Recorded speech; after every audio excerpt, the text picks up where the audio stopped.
Number 8. We perceive the world in slices of time.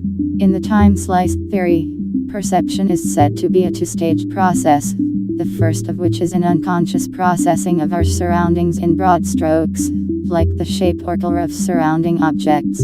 While this model focuses heavily on visual processing, the implication is that the feeling of consciousness is basically an illusion, a series of snapshots coached into a whole with the help of other cognitive processes like memory. Number 7. The brain syncs up to produce consciousness.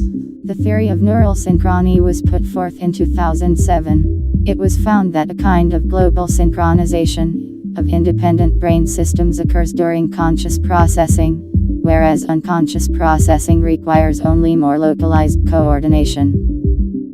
Number 6. Every brain cell is conscious.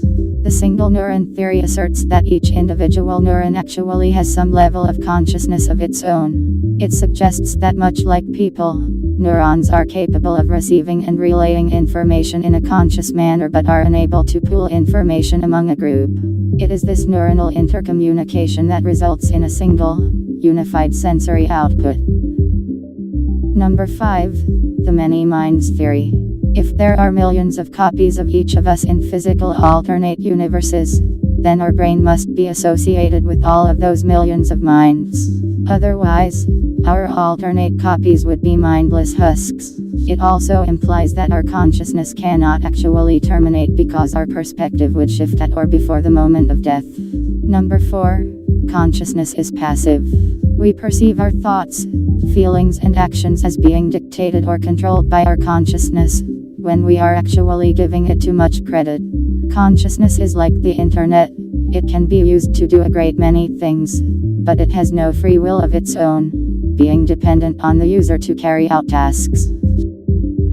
Number 3. The brain's electrical activity produces consciousness. The conscious electromagnetic information theory has come under fire for largely failing to address the concept of free will. It assumes the functions of the brain to be entirely deterministic, a closed system leaving little room for randomness, thought to be a necessary element for free will to emerge. Number 2. It is impossible to model on a computer. Researchers have spent a great deal of time studying the implications of integrated information theory, and they have some rather compelling thoughts on the subject. They reached the conclusion that if it is correct, it describes a model of human brain processes that will never be replicated on a computer, no matter how powerful. Number 1. The human brain is a quantum computer. The Japanese team lent heavy corroboration to this theory by discovering warm temperature quantum vibrations in microtubules residing in brain neurons.